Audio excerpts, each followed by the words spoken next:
ကိုထားတဲ့စိတ်တွေအတိုင်းဘဝတွေပြဋ္ဌာန်းကြတယ်စိတ်ကိုဖြူအောင်ထားဖို့မြတ်စွာဘုရားဟောတယ်ဖြူအောင်ထားပါစိတ်ကိုဖြူအောင်ထားတယ်ဆိုတဲ့နေရာမှာမနာလိုစိတ်မရှိနဲ့မနာလိုစိတ်တွေငရဲကြတတ်တယ်မနာလိုစိတ်တွေများတဲ့အတွက်ဖြစ်လျာဘဝမှာဆင်းရဲတတ်တယ်မုဒိတာတရားကိုပွားရတယ်သူတစ်ပါးအောင်မြင်တာတွေကိုဝမ်းသာပေးနိုင်ရတယ်အဲ့ဒါမြတ်သောစိတ်ပဲမုဒိတာတရားများများပွားတဲ့သူတွေဟာသိရင်နှက်ပြည်ရောက်တယ်လူဖြစ်ရင်လည်းချမ်းသာတယ်နောက်စိတ်ကတနာခြင်းနဲ့ရှင်ပြီးတော့နေပါအဲ့ဒါမော်မြတ်တဲ့စိတ်မတနာပြနဲ့ရက်ဆက်တတ်တဲ့စိတ်ကြမ်းကြုတ်တဲ့စိတ်သူတစ်ပါးကိုလက်နဲ့ဒုက္ခဲအစရှိသည်ဖြင့်တတ်နှိပ်စက်ကလူလောက်တဲ့သူမျိုးတွေသိရင်အပေကြတတ်တဲ့လူဖြစ်ရင်အနာရောဂါများတယ်သူတစ်ပါးကိုညှင်းဆဲလို့စိတ်မရှိဘူးသူတစ်ပါးအပေါ်မှာတနာညတာမှုရှိတယ်ကောင်းကျိုးလိုလားတဲ့စိတ်ပဲရှိတဲ့သူတွေဟာသိရင်နဲ့ပြည်ရောက်တယ်ပြီးတော့ဖြစ်လျာဘဝမှာအနာရောဂါခင်းတယ်လူဖြစ်ရင်လည်းအနာရောဂါခင်းတဲ့သူဖြစ်ရတယ်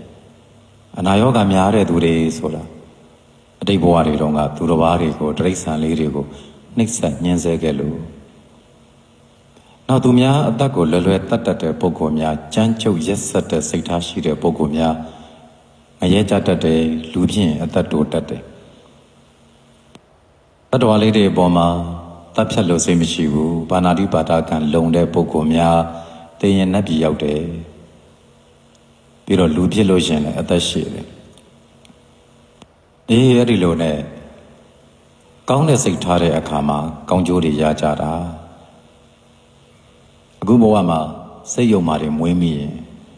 ကိုပေးတာတွေပြန်ရတတ်တယ်သူတစ်ပါးပေါ်မှာမေတ္တာမထားနိုင်တဲ့အခါဖြစ်လျာဘဝမှာကိုကအနှိမ့်ဘက်ကိုရောက်သွားတယ်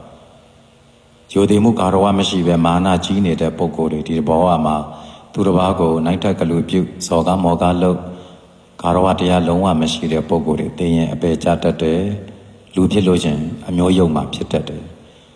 ယိုသေးမှုကာရဝတရားရှိတဲ့ပုဂ္ဂိုလ်တွေလေးစားတတ်တဲ့ပုဂ္ဂိုလ်တွေအယိုသေးပေးတဲ့သူကိုအယိုသေးပေးတတ်တဲ့ပုဂ္ဂိုလ်တွေမိမိကိုယ်ကိုနှိမ်ချပြီးတော့မာနမရှိတဲ့ပုဂ္ဂိုလ်တွေသိရင်နဲ့ပြည်ရောက်တတ်တယ်ပြီးရင်လူဖြစ်လို့ရှိရင်လည်းပဲအမျိုးမြတ်တာမှာဖြစ်တယ်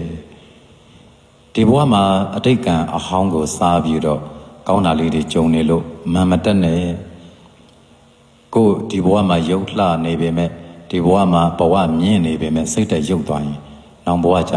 ရုပ်ညံ့တဲ့ဘဝတွေပြန်ရောက်ရတတ်တယ်တတိထားဆင်ခြင်ပါလို့မှာကြတယ်စိတ်ဖြူမှာဘဝဖြူမယ်